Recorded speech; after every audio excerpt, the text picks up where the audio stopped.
उसी टाइप का एक और सवाल हम देखते हैं। देखिए क्या करते हैं, इसकी गुणा इससे होती है, ठीक है, फिर इसकी इससे होती है, फिर ये जीरो में गायब हो जाता है, ठीक है, ये ध्यान रखना है।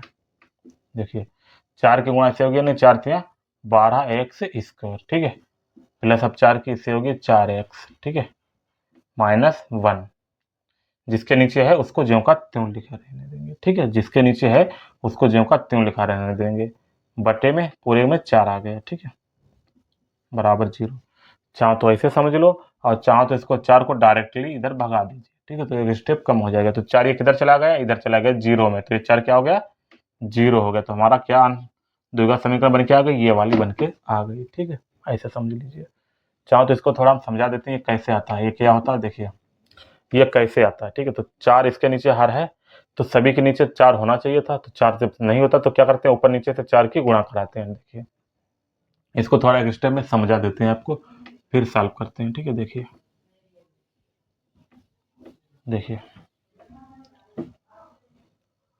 देखिए जब 4 नहीं होता तो क्या करेंगे, ऊपर नीचे इनकी गुणा कराएंगे 4 से। देखिए तो 4 गुणे 3x² और नीचे भी 4 से ही गुणा होगी, ठीक है, तो 4 4 कट जाएगा तो कुछ नहीं, 3x² बच जाएगा, ठीक है। जब 4 4 को काट देंगे तो क्या आ जाएगा, यही हमारा आ जाएगा, ठीक है, प्लस 4 के ऊपर से इसकी भी गुणा होगी, इसकी भी 4 से ऊपर नीचे से गुणा होगी, ठीक है, 4 4 काटेंगे तो खाली x बचेगा, ठीक है, माइनस इसके नीचे तो 4 है ही, ठीक है। तो अब क्या हो गया, अब सभी के हर बराबर हो गए, ठीक है, सभी के हर बराबर हो गए, ठीक है। जब हर बराबर हो गए तो 4 क्या हो गया, 4 हमारा एलसीएम निकल के आ गया, ठीक है, 4 क्या हो गया, एलसीएम हो गया, ठीक है। तो अब इनको लिख लीजिए। देखिए 4 तिया 12, ऊपर क्या हो गया, 12x² हो गया, ठीक है, प्लस 4 एक कन 4, 4x हो गया, ठीक है, प्लस सॉरी -1, ठीक है, बराबर 0। अब ये 4 इधर चला जाएगा, ठीक है, तो 4 की जब गुणा 0 में हो जाएगी तो इधर क्या बचेगा, ये वाला पार्ट पूरा बच जाएगा, 12x² प्लस 4x -1 बराबर 0, ठीक है। तो ये देखो बन के आ गया।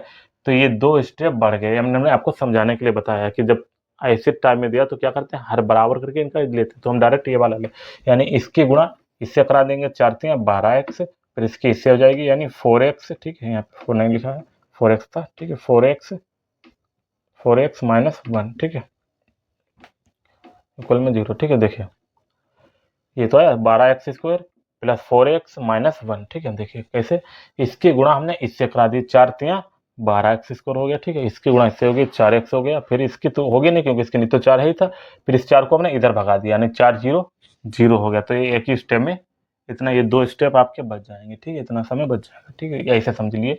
इसकी गुणा इससे हुई 12x², फिर इसकी इससे हुई 4x, फिर इसकी 0 में चला गया, तो ये क्या हो गया, 0 हो गया। तो हमारा फाइनली आंसर, मतलब फाइनली हमारा ये निकल के आ गया, ठीक है। तो यहीं पर से हम समझेंगे 2 स्टेप फालतू के हैं, ठीक है, इनको हमने आपको समझाने के लिए सिर्फ लिखा है, ठीक। देखिए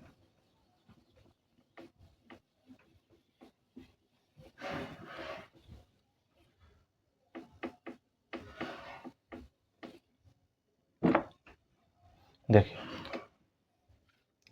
4 तिया 12x², ठीक है, प्लस 4 एकम 4x, ठीक है, -1, 4 कहाँ चला गया, 0 में चला गया, 4 0 हो गया, ठीक है, 4 क्या हो गया, 0 हो गया, ठीक है। अब देखिए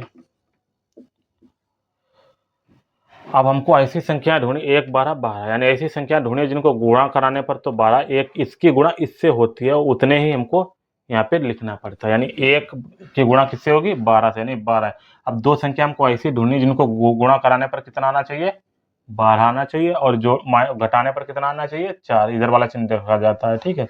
तो घटाने पर आना चाहिए 4 और गुणा करने पर आना चाहिए 12। तो देखिए ऐसी कौन सी संख्या है जिनको घटाने पर 4, यानी 6 दूनी 12, तो कौन सी संख्या मिल गई, 6 गुणे 2, 6 दूनी 12, ठीक है, और 6 में से 2 घटाएंगे तो कितना आ जाएगा, 4 आ जाएगा, ठीक। तो हमको संख्या मिल गई 6 और 2, तो इस 4x को हम 6 और 2 में तोड़ लेंगे। देखिए इसको पहले वाले को जिनका त्यों लिखेंगे 12x² प्लस इसको तोड़ेंगे 6 और 2 में, यानी 6x -2x, यानी 6 में से 2 चला गया, कितना बचा, 4x बचा, ठीक है। -1 को ज्यों का त्यों लिख लेंगे, ठीक है, -1 को ज्यों का त्यों लिख लिया।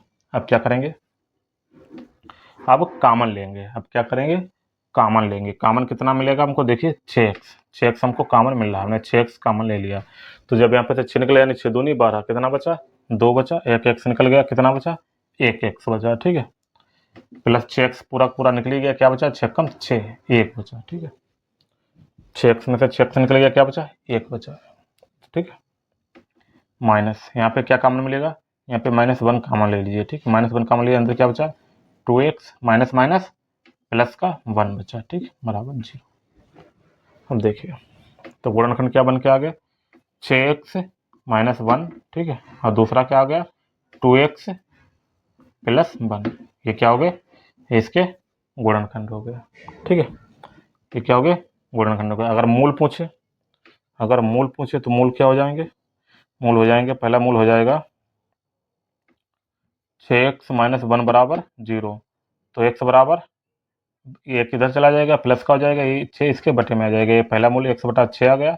और दूसरा देखिए 2x + 1 बराबर 0, तो x बराबर क्या हो जाएगा, ये किधर जाएगा -1, 2 इसके नीचे आ जाएगा -1/2, तो ये इसके मूल हो गए, ठीक है। पहला मूल्य 1/6, दूसरा है 1/2, ठीक है, -1/2, ठीक। तो उम्मीद करते हैं अच्छे से समझ में आ गया होगा, ठीक है। एक और क्वेश्चन देखते हैं, ताकि आपको और भी क्लियर हो जाए, ठीक है। देखिए एक और क्वेश्चन देखते हैं, लिखा है 100x² - 20x + 1, ठीक है। क्या करेंगे, इसकी गुणा इससे करा के देखेंगे कितना आया, 100 कम 100, यानी अब ऐसी संख्या ढूंढिए जिनको गुणा कराने पर तो कितना आना चाहिए 100 आना चाहिए, और जोड़ने पर 20 आना चाहिए, कितना 20 आना चाहिए, यानी जोड़ने पर 20 आना चाहिए और गुणा कराने पर 100 आना चाहिए, ठीक है। तो 10 दाम 100, 10 दूनी 20, यानी तो संख्या क्या निकल के आ गई 10 गुणे 10, तो 10 की 10 से गुणा कराएंगे कितना हो जाएगा 100, और 10 10 को जोड़ेंगे तो कितना आ जाएगा 20 आ जाएगा, ठीक है। तो हमको संख्या मिल गई 10 10, ठीक है, दो संख्या मिल गई 10 10, ठीक है। तो देखिए 100x² को जो का त्यों लिख लेंगे। अब इस 20x को हम क्या लिख सकते हैं 10x + 10x, ठीक है, तो माइनस का चिन्ह तो माइनस का रहेगा, 10x - 10x, ठीक है, +1 को ज्यों का त्यों लिख लेंगे, ठीक है, +1 को ज्यों का त्यों लिख लेंगे, ठीक, बराबर 0। अब देखिए अब क्या करेंगे, अब कॉमन लेंगे, देखिए क्या कॉमन मिल रहा है 10x, यानी 10x कॉमन ले लिया हमने, तो यहाँ पे क्या बचा 10x बचा है, क्योंकि 10x से जब 100x को कम भाग दोगे 100x² को तो कितना बचेगा 10x, देखिए 100x² है, ठीक है। 100x² को हम क्या लिख सकते हैं 100 गुणे, देखिए 100x² है, ठीक है, इसको हम क्या लिख सकते हैं, इसको लिख सकते हैं 10 गुणे 10 गुणे x गुणे x, ये लिख सकते हैं। और कॉमन हम कितना ले रहे हैं 10x, यानी 10 कॉमन का मतलब होता है 10x से इसको हम भाग दे रहे हैं, यानी 10 गुणे x से भाग दे रहे हैं। तो देखिए 1 से x कट गया, 10 से 10 कट गया, तो क्या बचा 10x, ठीक है, तो क्या बचा 10x, ठीक है, माइनस 10x का 10x निकल गया, क्या बचा 1 बचा है, ठीक, क्या बचा 1 बचा है, ठीक। अब देखिए यहाँ पे क्या कॉमन मिलेगा, यहाँ पे कॉमन 1 -1 मिलेगा, और कुछ कॉमन नहीं मिला, तो -1 यहाँ पे हमने कॉमन ले लिया, तो -1 कॉमन लिया तो अंदर क्या बचा 10x minus plus minus minus का 1 बराबर 0। तो गुणनखंड क्या मिल गया हमको, पहला मिल गया 10 - x, 10 - x, दूसरा क्या मिल गया 10 - x, ठीक है, तो ये इसके गुणनखंड मिल गया, ठीक है। अब यहाँ पे मूल पूछे तो इसके मूल क्या हो जाएंगे, मूल हो जाएंगे 10x - 1 बराबर 0, तो पहला मूल हो गया x बराबर, एक इधर जाएगा प्लस का हो जाएगा 10 नीचे आ जाएगा 1/10, ये भी दूसरा वाला भी यही मूल हो जाएगा सेम, क्योंकि सेम संख्या है, तो ये भी मूल दूसरा भी क्या निकल कर आ जाएगा 1/10, तो इसके ये मूल निकल कर आ गए, ठीक है, तो ये हमारा आंसर आ गया, ठीक। तो उम्मीद करते हैं वीडियो अच्छा लगा होगा, वीडियो अच्छा लगा तो वीडियो को लाइक जरूर कर देना। मिलते हैं एक और नए वीडियो में, ठीक है।